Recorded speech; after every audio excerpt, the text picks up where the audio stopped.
ಪ್ರಧಾನ ಮಂತ್ರಿ ನರೇಂದ್ರ ಮೋದಿ ಅವ್ರದ ನಿನ್ನೆ ಒಂದು ಭಾಷಣದಿಂದ ಇವತ್ತ ಭಾರತದ ಸ್ಟಾಕ್ ಮಾರ್ಕೆಟ್ ಕ್ರ್ಯಾಶ್ ಆತ. ನೋಡ್ಬೋದು ಇವತ್ತು ನೀವು ನಿಫ್ಟಿ 1.49% ಬಿದ್ದೈತಿ, ಬ್ಯಾಂಕ್ ನಿಫ್ಟಿ ನೋಡ್ಬೋದು 1.57% ಬಿದ್ದೈತಿ, ಸೆನ್ಸೆಕ್ಸ್ 1.70% ಬಿದ್ದೈತಿ. ಅದೇ ತರ ನಾವು ಮಿಡ್ ಕ್ಯಾಪ್ 150 ಇಂಡೆಕ್ಸ್ ಪರಿಸ್ಥಿತಿ ನೋಡ್ರ ಆ ಇಂಡೆಕ್ಸ್ ನೋಡ್ಬೋದು ನೀವು 1.08% ಬಿದ್ದೈತಿ. ಸ್ಮಾಲ್ ಕ್ಯಾಪ್ ಇಂಡೆಕ್ಸ್ ಇವತ್ತು 1.06% ಬಿದ್ದೈತಿ. ಅದೇ ತರ ನಾವು ನಿಫ್ಟಿ 500 ಇಂಡೆಕ್ಸ್ ಪರಿಸ್ಥಿತಿ ನೋಡ್ರ ಹತ್ತಿರದನ್ನು ಪರಿಸ್ಥಿತಿ ಇವತ್ತು ಕೆಟ್ಟನೆ ಇತ್ತಂತ ನಾವು ಅನ್ಬೋದಾ. ನೋಡ್ಬೋದಾ ಇವತ್ತು ಒಂದ ದಿನ ನಿಫ್ಟಿ 500 ಇಂಡೆಕ್ಸ್ ಅನ್ನು 1.38% ಬಿದ್ದೈತಿ. ಈ ತರ ಭಾರತದ ಮಾರುಕಟ್ಟೆ ಕುಸಿಯೋ ಹಿಂದ ಮೇನ್ ಕಾರಣ ಏನಂತಂದ್ರೆ ನಿನ್ನೆ ಪ್ರಧಾನ ಮಂತ್ರಿ ನರೇಂದ್ರ ಮೋದಿ ಅವ್ರದ ಭಾಷಣ ಅಂತ ನಾವು ಅನ್ಬೋದಾ. ನಿನ್ನೆ ಹೈದರಾಬಾದದ ಭಾಷಣನ್ಯಾಗ ನರೇಂದ್ರ ಮೋದಿ ಅವರ ಭಾರತದ ಜನರ ಕಡೆ ಪ್ರಮುಖ 7 ಮನವಿಗಳನ್ನ ಮಾಡ್ಕೊಂಡ್ರ. ಅತ್ರಾಗ ಒಂದೇ ಮೇನ್ ಮನವಿ ಏನಿತ್ತಂತಂದ್ರ ಭಾಳ ಜನರ ಎಷ್ಟಾಗ್ತಿತ್ತಷ್ಟ ವರ್ಕ್ ಫ್ರಮ್ ಹೋಮ್ ಅನ್ನ ಕೆಲಸ ಮಾಡ್ರಿ, ಅದ್ರಿಂದ ವಾಹನಗಳ ಕಡಿಮೆ ಓಡ್ತಾವ, ಅದ್ರಿಂದ ಪೆಟ್ರೋಲ್ ಮತ್ತು ಡೀಸೆಲ್ ಕನ್ಸಂಪ್ಷನ್ ಕಡಿಮೆ ಆಗ್ತೈತೆ ಅಂತ ತಿಳಿಸಿರ. ಎರಡನೇದ ಬಂಗಾರವನ್ನ ಖರೀದಿ ಮಾಡಬೇಡಿ ಅಂತ ತಿಳಿಸಿರ. ಏನ್ ಗೋಲ್ಡ್ ಅದು ಬಾಯ್ ಮಾಡ್ತಾರ ಅದನ್ನ ಬಾಯ್ ಮಾಡ್ಬೇಡ್ರಿ, ಏನ್ರಿ ನಿಮ್ ಮನ್ಯಾಗ ಫಂಕ್ಷನ್ ಇದ್ರನು ಬಾಯ್ ಮಾಡ್ಬೇಡ್ರಿ ಅಂತ ತಿಳಿಸಿರ.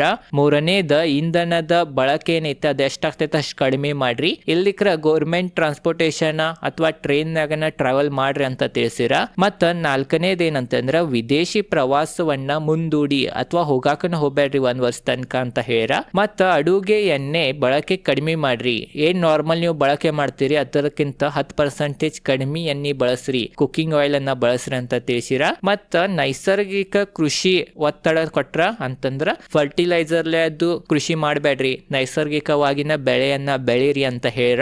ಮತ್ತ 7ನೇದ ಸ್ವದೇಶಿ ವಸ್ತುಗಳನ್ನ ಬಳಕೆ ಮಾಡ್ರಿ ಅಂತ ಹೇಳ. ಇವೆಲ್ಲ ಏನ್ 7 ಮನವಿಗಳು ಪ್ರಧಾನ ಮಂತ್ರಿ ನರೇಂದ್ರ ಮೋದಿ ಅವ್ರು ನಿನ್ನೆ ಭಾಷಣ ಹೇಳ. ಈ ಮನವಿಗಳು ಹೇಳಕ್ ಮೇನ್ ಕಾರಣನ US ಮತ್ತ ಇರಾನದ ಯುದ್ಧ. US ಮತ್ತ ಇರಾನದ ಯುದ್ಧದಿಂದ ಹಾರ್ಮೋಸ್ ಜಲಸಂಧಿ ಕ್ಲೋಸ್ ಐತಿ. ಹಾರ್ಮೋಸ್ ಜಲಸಂಧಿ ಕ್ಲೋಸ್ ಇರೋ ಕಾರಣ ಕ್ರೂಡ್ ಆಯಿಲ್ ಬರವಾತ್ರಿ. ಕ್ರೂಡ್ ಆಯಿಲ್ ಬರವಾತ ಸಪ್ಲೈ ಕಡಿಮೆ ಆಗೈತೆ ಅನ್ನೋ ಕಾರಣದಿಂದ ಕ್ರೂಡ್ ಆಯಿಲ್ ಬೆಲೆ ಆಕಾಶಕ್ಕ ಗಗನಗ ತಲುಪತೈತಿ. ಅದ ಕಾರಣ ಅದ್ರದ ನೆಗೆಟಿವ್ ಪರಿಣಾಮ ಭಾರತದ ಆರ್ಥಿಕತೆ ಮ್ಯಾಗ ಭಾಳ ಬೀಳತೈತಿ. ಅತ್ರಾಗನು ಮೇನ್ ಭಾರತದ ಏನ್ ಫಾರೆಕ್ಸ್ ರಿಸರ್ವ್ ಐತಿ ಅದ್ರ ಮ್ಯಾಗ ಭಾಳ ಬೀಳತೈತಿ. ನೀವು ಇದು ಒಂದು ಡೇಟಾ ನೋಡ್ಬೋದು. ಇವತ್ತ ಏನ್ $1 ನಿನ್ನೆ ದಿನಾನ ನೋಡ್ಬೋದು ನೀವು 94 ರೂಪೀಸ್ ಸಮೀಪ ಅದು ಟ್ರೇಡ್ ಆಗತ್ತಿತ್ತ. ಈಗ ನೋಡ್ಬೋದು ನೀವು 95.24 ಟಚ್ಚಾತ್ರಿ. ಅದ ಕಾರಣ ಈ ತರ ರುಪೀಸ್ ವೀಕ್ ಆಗೋದ್ರಿಂದ ತಡ್ಯಾಕ ಭಾರತದ ಆರ್ಥಿಕತೆಯನ್ನ ಇಂಥ ಕೆಟ್ಟ ಪರಿಸ್ಥಿತಿದಾಗ ಸ್ಥಿರವಾಗಿ ಇಡಾಕ ಭಾರತದ ಪ್ರಧಾನ ಮಂತ್ರಿ ಅವರ ಈ 7 ಪ್ರಮುಖ ಮನವಿಗಳನ್ನ ಭಾರತದ ಜನರ ಕಡೆ ಮಾಡ್ಕೊಂಡ್ರ. ಅತ್ರಾಗನು ಗೋಲ್ಡ್ ಬಂಗಾರವನ್ನ ಎದಕ್ ಖರೀದಿಸಬೇಡಿ ಅಂತಂದ್ರ ಏನ್ ನಾವ್ ಇಲ್ಲಿ ಅಂಗಡಿನ ಹೋಗಿ ಬಂಗಾರ ತಗೊಂಡ್ಬರ್ತೇವೆ, ಆ ಅಂಗಡಿದಾಗ ಬರೋ ಬಂಗಾರ, ಆ ಶಾಪ್ ನಾಗ ಬರೋ ಬಂಗಾರ ಫಾರಿನ್ ದಿಂದ ಬಂದಿರ್ತೈತ್ರಿ, ಬೇರೆ ದೇಶದಿಂದ ನಾವು ಇಂಪೋರ್ಟ್ ಮಾಡ್ಕೋತೇವಿ. ಭಾರತ ಜಗತ್ತದ 26% ಗೋಲ್ಡ್ ಅನ್ನ ಇಂಪೋರ್ಟ್ ಮಾಡ್ಕೋತೈತಂತ್ರಿ. ಅದ್ರದ ಟೋಟಲ್ ಬೆಲೆ ನೋಡ್ರ ವರ್ಷಕ್ಕೆ ಗೋಲ್ಡ್ ಇಂಪೋರ್ಟ್ ಮಾಡಕನ್ನ ಭಾರತ 6 ಲಕ್ಷ ಕೋಟಿ ಹಣವನ್ನ ಖರ್ಚು ಮಾಡ್ತೈತಿ ಪ್ರತಿ ವರ್ಷ. ಅದ ಕಾರಣ ನಾವೇನ್ರಿ ಗೋಲ್ಡ್ ಬಾಯ್ ಮಾಡ್ಲಿಲ್ಲ ಅಂತಂದ್ರ ಅಲ್ಲಿ ಗೋಲ್ಡ್ ಇಂಪೋರ್ಟ್ ಮಾಡೋದನ್ನು ಕಡಿಮೆ ಆಗ್ತೈತಿ. ಗೋಲ್ಡ್ ಇಂಪೋರ್ಟ್ ಮಾಡೋದು ಕಡಿಮೆ ಅಂತಂದ್ರ ನಾವು ಭಾರತ ರೂಪೀಸ್ ಹೆಚ್ಚು ಸ್ಪೆಂಡ್ ಮಾಡ್ಬೇಕಂತ ಆಗಂಗಿಲ್ಲ, ಅಥವಾ ನಮ್ಮ ಫಾರೆಕ್ಸ್ ರಿಸರ್ವ್ ದಾಗಿನ ಹೆಚ್ಚು ಹಣವನ್ನ ನಾವು ಖರ್ಚು ಮಾಡೋದ ಪರಿಸ್ಥಿತಿ ಬರಂಗಿಲ್ಲ. ಅವಾಗ ನಮ್ದು ಆರ್ಥಿಕತೆ ಇಂಥ ಕೆಟ್ಟ ಪರಿಸ್ಥಿತಿನಾಗ ಈ ಯುದ್ಧದ ಪರಿಸ್ಥಿತಿದಾಗ ಸ್ಥಿರವಾಗಿರ್ತೈತೆ ಅಂತ ನಾವು ಅನ್ಬೋದ.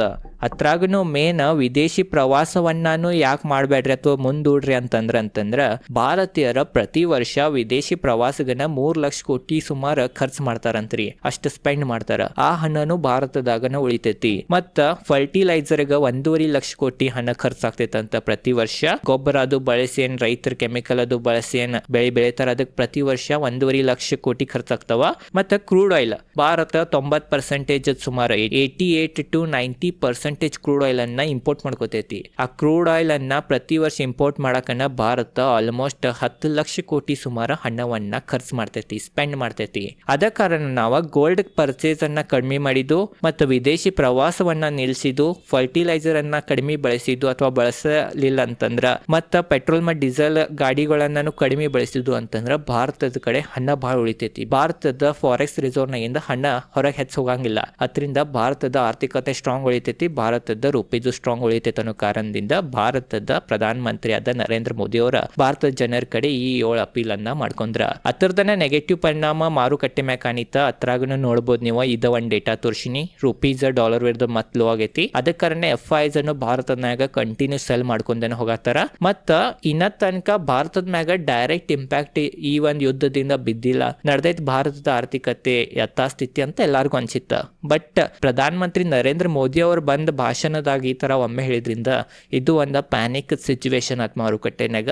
ಅದರದನ್ನ ಪರಿಣಾಮ ನೀವು ನೋಡ್ಬೋದಾ. ಅದೇ ಥರ ನಾವು ಗ್ಲೋಬಲ್ ಮಾರ್ಕೆಟ್ ಪರಿಸ್ಥಿತಿ ನೋಡ್ಬೋದು ನೀವು. ಯುರೋಪಿಯನ್ ಮಾರ್ಕೆಟ್ ಅನ್ನು ಡೌನ್ ಅನ್ನೇ ಇದಾವ್ರಿ. ಮತ್ತು ಏಷ್ಯನ್ ಮಾರ್ಕೆಟ್ ಪರಿಸ್ಥಿತಿ ನೋಡ್ರ ಅಷ್ಟೇನು ಡೌನ್ ಇದಾವಂತ ನಾಕ್ ಬರಂಗಿಲ್ಲ. ನಿಕೈನು ನೋಡ್ಬೋದು ಬರೇ 0.38%. ಜಪಾನ್ ಮಾರ್ಕೆಟ್ 0.38% ಅಷ್ಟ ಬಿದ್ದೈತಿ. ಆದ್ರೂ ಮೇನ್ ಮಾರುಕಟ್ಟೆ ಬೀಳಾಕ ಇದ ಒಂದ್ ನರೇಂದ್ರ ಮೋದಿ ಅವ್ರದ್ದು ಹೇಳಿಕೆಗಳು ಅಂತ ನಾವು ಅನ್ಬೋದಾ. ಅತ್ರಾಗೂ ಮೇನ್ ಬಂಗಾರವನ್ನ ಖರೀದಿಸಬೇಡಿ, ಗೋಲ್ಡ್ ಅನ್ನ ಖರೀದಿಸಬೇಡಿ ಅಂತೇನ್ ಪ್ರಧಾನ ಮಂತ್ರಿ ನರೇಂದ್ರ ಮೋದಿ ಅವ್ರು ಹೇಳಿಕೆ ಕೊಟ್ರ. ಅದರಿಂದ ಗೋಲ್ಡ್ ಸ್ಟಾಕ್ಗಳು ಬೆಲೆ ಒಮ್ಮೆ ನೆಲಕನ್ನ ಹತ್ತಿದ್ರು ಇವತ್ತ. ಟೈಟನ್ ನೋಡ್ಬೋದು ನೀವು, ಏನ್ ತನಿಷ್ಕ್ ಬ್ರ್ಯಾಂಡ್ ಓನ್ ಮಾಡ್ತೈತಿ ಗೋಲ್ಡ್ ದ, ಅದ 6.73% ಬಿತ್ತ. ಮುತ್ತೂಟ್ ಫೈನಾನ್ಸ್ ಬಂಗಾರ ಮ್ಯಾಗ ಲೋನ್ ಕೊಡ್ತೈತಿ, ಅದು ನೋಡ್ಬೋದು ನೀವು 2.5% ಗಂತ ಹೆಚ್ಚು ಬಿತ್ತ. ಕಲ್ಯಾಣ್ ಜ್ಯುವೆಲರ್ಸ್ 9.27% ಬಿದ್ದೈತಿ. ಮತ್ತ ಉಳ್ದಿದ್ದು ನೀವು ನೋಡ್ಬೋದು ಬಂಗಾರದ ಕಂಪ್ನಿಗಳ ಅವ್ರದ್ದು ಎಲ್ಲಾ ಪರಿಸ್ಥಿತಿ ಬಾಳ ಕೆಟ್ಟನ ಐತಂತ ನಾವು ಅನ್ಬೋದ. ಅದ ಕಾರಣ ಇವತ್ತು ಮಾರ್ಕೆಟ್ನಾಗ ಈ ತರ ಪರಿಸ್ಥಿತಿ ಆತ. ಅದ ಕಾರಣ ಮಾರ್ಕೆಟ್ ಇವತ್ತು ಈ ತರ ಕುಸಿತಂತ ನಾವು ಅನ್ಬೋದ. ಮತ್ತ ಸೆಕ್ಟರಲ್ ನಾವು ಪರ್ಫಾರ್ಮೆನ್ಸ್ ನೋಡ್ರ ಯಾವ ಸೆಕ್ಟರ್ ಎಷ್ಟೆಷ್ಟು ಪರ್ಸೆಂಟೇಜ್ ಬಿದ್ದಾವಂತ ನೋಡ್ಬೋದು ನೀವು. ಆಟೋ ಸೆಕ್ಟರ್ 1.86% ಬಿದ್ದೈತಿ. ಬ್ಯಾಂಕ್ ನಿಫ್ಟಿ ನೋಡ್ಬೋದು ನೀವು 1.57% ಬಿದ್ದೈತಿ. ಫೈನಾನ್ಷಿಯಲ್ ಸರ್ವಿಸಸ್ 1.37% ಬಿದ್ದೈತಿ. FMCG ಪಾಸಿಟಿವ್ ಐತ್ರಿ 0.08%. ಅದು ಹೆಸರುಗನ ಪಾಸಿಟಿವ್ ಐತಂತ ನಾವು ಅನ್ಬೋದ, ಭಾಳ ಏನಿರಿಲ್ಲ. IT ನೋಡ್ಬೋದ 0.22% ಅಷ್ಟೇ ಬಿದ್ದೈತಿ. IT ಏನ್ ಹೆಚ್ಚು ಬಿದ್ದಿಲ್ಲ. ಅದರಿಂದ ಮೇನ್ ಕಾರಣ ಆಲ್ರೆಡಿ IT ಇಂಡೆಕ್ಸ್ ಭಾಳನ ಬಿದ್ದಿತ್ತ, ಅದ ಕಾರಣ ಇವತ್ತು ಹೆಚ್ಚು ಬಿದ್ದಿಲ್ಲ ಅಂತ ನಾವು ಅನ್ಬೋದ. ಮತ್ತೆ ಗ್ಲೋಬಲ್ದಾಗ ಏನು ಸಮಸ್ಯೆ ಇಲ್ಲ. US ಮಾರ್ಕೆಟ್ ಅದು ಅಷ್ಟೇನ್ ಬಿದ್ದಿಲ್ಲ. ಭಾರತದ ಪ್ರಧಾನ ಮಂತ್ರಿ ನರೇಂದ್ರ ಮೋದಿ ಅವರಿದ್ದ ಹೇಳಿಕೆಗಳಿಂದನೇ ಇವತ್ತು ಮಾರುಕಟ್ಟೆ ಬಿದ್ದೈತೆ. ಅದ ಕಾರಣ IT ಮ್ಯಾಗೇನ್ ಹೆಚ್ಚು ಇಂಪ್ಯಾಕ್ಟ್ ಕಾಣಿಲ್ಲ. ಅತ್ರಾಗೂ ಮೇನ್ ವರ್ಕ್ ಫ್ರಮ್ ಹೋಮ್ ರೀ IT ದವ್ರು ಮಾಡಬಹುದ್ರಿ ಅಂತ ಪರಿಸ್ಥಿತಿ ಬಂದ್ರೂ. ಅದ ಕಾರಣನು IT ಇಂಡೆಕ್ಸ್ ಇವತ್ತು ಹೆಚ್ಚು ಬಿದ್ದಿಲ್ಲ ಅಂತ ನಾವು ಅನ್ಬೋದ. ಮೀಡಿಯಾ ಇಂಡೆಕ್ಸ್ 2.49% ಬಿದ್ದೈತಿ. ನಿಫ್ಟಿ ಮೆಟಲ್ 0.95% ಬಿದ್ದೈತಿ. ಫಾರ್ಮಾ 0.25% ಗ್ರೀನ್ ದಾಗ ಐತಿ. PSU ಬ್ಯಾಂಕ್ 2.5% ಗಿಂತ ಹೆಚ್ಚು ಬಿದ್ದೈತಿ. ರಿಯಾಲಿಟಿ 3% ಬಿದ್ದೈತ್ರಿ. ನಿಫ್ಟಿ ಪ್ರೈವೇಟ್ ಬ್ಯಾಂಕ್ 0.77% ಬಿದ್ದೈತಿ. ಹೆಲ್ತ್ ಕೇರ್ 0.45% ಬಿದ್ದೈತಿ. ಕನ್ಸ್ಯೂಮರ್ ಡ್ಯೂರೇಬಲ್ಸ್ 3.73% ಬಿದ್ದೈತಿ. ಆಯಿಲ್ ಅಂಡ್ ಗ್ಯಾಸ್ 2.24% ಬಿದ್ದೈತಿ. ಮತ್ತು ಕೆಮಿಕಲ್ 0.75% ಬಿದ್ದೈತಿ. ಸೆಕ್ಟರಲ್ ಪರ್ಫಾರ್ಮೆನ್ಸ್ ನೋಡ್ರೂ ಆಲ್ಮೋಸ್ಟ್ ಎಲ್ಲ ರೆಡ್ ಅನ್ನ ಇದಾವ್ರಿ. ಯಾವ ಗ್ರೀನ್ ದಾಗ ಇದ್ದಾವ ಅವು ಹೆಸರುಗನ್ನ ಗ್ರೀನ್ ದಾಗ ಇದಾವ ಅಂತ ನಾವು ಅನ್ಬೋದ. ಅದ ಕಾರಣ ಇವತ್ತ ಮಾರ್ಕೆಟ್ ಪರಿಸ್ಥಿತಿ ಬಹಳನ ಕೆಟ್ಟಿತ್ತ. ಅದರಿಂದ ಮೇನ್ ಕಾರಣಗಳನ್ನ ತಿಳಿಸಿನಿ. ಅತ್ರಾಗೂ ಮೇನ್ ದೊಡ್ಡ ದೊಡ್ಡ ಬ್ಯಾಂಕ್ ಗಳನ್ನು ಬಹಳ ವಾರ್ನಿಂಗ್ ಮಾಡತ್ತವ್ರಿ. JP Morgan ಅವ್ರ ಇವ್ರ ಇದೇನ್ರೆ ಸಮಸ್ಯೆ ಇದ ತರ ಕಂಟಿನ್ಯೂ ನಡೀತಂತಂದ್ರ US ಇರಾನದ ಯುದ್ಧ ನಿಲ್ಲಿಲ್ಲ, ಮತ್ತ ಹಾರ್ಮೋಸ್ ಜಲಸಂಧಿ ಓಪನ್ ಆಗ್ಲಿಲ್ಲ. ಮೇನ್ ಹಾರ್ಮೋಸ್ ಜಲಸಂಧಿ ಓಪನ್ ಆಗ್ಬೇಕ. US ಮತ್ತ ಇರಾನ್ ಎರಡು ಬಡ್ದಾಡಿ ಏನ್ ಬೇಕಾದಾಗ್ಲಿ ಅದ್ ನಮಗ ಏನು ಸಂಬಂಧ ಇಲ್ಲ.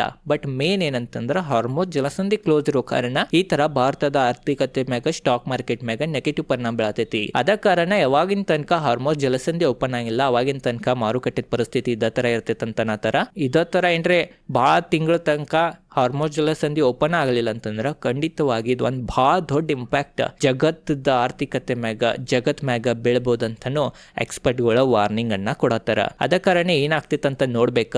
ಮೇನ್ ಎಕ್ಸ್ಪರ್ಟ್ಗಳು ಏನನ್ನತ್ತಾರ ಅಂತಂದ್ರ ಈಗ ಎಲ್ಲಾರು ಮೊದಲು ಇರಾನ್ ಪರವಾಗಿ ಸ್ವಲ್ಪ ಮಾತಾಡತ್ತೀರ, US ಈ ತರ ಮಾಡತೈತಿ ಹಂಗ ಹಿಂಗಂತ. ಬಟ್ ಈಗ ಎಲ್ಲಾರು ಆಲ್ಮೋಸ್ಟ್ ಇರಾನದ ವಿರುದ್ಧ ಆಗತ್ತಾರಿ. ಯಾಕಂತಂದ್ರ ಇರಾನ್ ಡೈರೆಕ್ಟ್ ಯುದ್ಧ US ಜೊತೆ ಮಾಡ್ಬೇಕ. ಆದ್ ಬಿಟ್ಟು ಹಾರ್ಮೋಸ್ ಜಲಸಂಧಿ ಐತೆ ಅನ್ನೋ ಕಾರಣದಿಂದ ಅದನ್ನ ಕ್ಲೋಸ್ ಮಾಡಿ ಜಗತ್ತಿಗೆ ಈ ತರ ಎಲ್ಲ ತೊಂದರೆ ಮಾಡಬಾರ್ದ. ಅತ್ರಾಗೂ ಮೇನ್ ಇರಾನ್ US ಮೇಲೆ ಡೈರೆಕ್ಟ್ ದಾಳಿ ಮಾಡವತ್ರಿ. ಇವರು ಮಿಡಲ್ ಈಸ್ಟ್ ಕಂಟ್ರಿದಾಗ ಯಾವ್ಯಾವ ಆಯಿಲ್ ರಿಸರ್ವ್ ಅದು ಇದಾವ ಅದ್ರ ಮೇಲೆ ದಾಳಿ ಮಾಡತೈತಿ. ಅದ ಕಾರಣ ಈಗೆಲ್ಲಾ ಎಕ್ಸ್ಪರ್ಟ್ಗಳು ಏನನ್ನತ್ತಾರ ಅಂತಂದ್ರ ಇರಾನ್ ಕಡೆ ಹಾರ್ಮೋಸ್ ಜಲಸಂಧಿ ಇದ್ರನ ಜಗತ್ತಿಗೆ ಇಷ್ಟ ಆಟ ಆಡ್ಸತೈತಿ. ಇಂಥ ದೇಶ ಕಡೆ ನ್ಯೂಕ್ಲಿಯರ್ ಅಸ್ತ್ರ ಸಿಕ್ಕಿತ್ತಂತಂದ್ರೆ ಯಾವ ತರ ಆಟ ಆಡಿಸಬಹುದಂತ ನೀವು ಹಾರ್ಮೋಸ್ ಜಲಸಂಧಿಲಿನ ತಿಳ್ಕೊಬಹುದ. ಓವರ್ ಆಲ್ ಇದೇ ಇತ್ತ ಈ ವಿಡಿಯೋ. ನಿಮಗೆ ಏನ್ರ ಚಲೋ ಅನ್ಸಿದ್ರೆ ಲೈಕ್ ಮಾಡ್ರಿ. ಇದೇ ತರ ಸ್ಟಾಕ್ ಮಾರ್ಕೆಟ್ ರಿಲೇಟೆಡ್ ವಿಡಿಯೋ ನೋಡೋದೇನ್ರೆ ನಿಮಗೆ ಇಂಟ್ರೆಸ್ಟ್ ಇದ್ರೆ ಈ ಚಾನೆಲ್ ನೀವು ಸಬ್ಸ್ಕ್ರೈಬ್ ಮಾಡ್ರಿ. ಮತ್ತು ಕಮೆಂಟ್ ಸೆಕ್ಷನ್ಯಾಗ ಥ್ಯಾಂಕ್ ಯು ಅಂತ ಕಮೆಂಟ್ ಮಾಡ್ರಿ. ಇದೇನು ಇವತ್ತು ಮಾರ್ಕೆಟ್ ಬಿತ್ತ ಇದ್ರ ಬಗ್ಗೆ ನಿಮಗೇನು ಅನ್ನಿಸ್ತೈತೆ ಅಂತಲೂ ಕಮೆಂಟ್ ಸೆಕ್ಷನ್ಯಾಗ ತಿಳಿಸ್ರಿ. ಏನೋ ಆದ್ರೆ ನೀವೆಲ್ಲ ಶಾರ್ಟ್ ಟರ್ಮ್ದು ಇಂಪ್ಯಾಕ್ಟ್ ಅಂತ ನಾವು ಅನ್ಬೋದ. ಒಂದ್ಸಲ ಮತ್ತೆಲ್ಲ ನಾರ್ಮಲ್ ಆಗಿ ಆಗತೈತಿ. ನಾರ್ಮಲ್ ಈ ಥರ ಹಲವಾರು ಸಲ ನಾವು ನೋಡೇವಿ.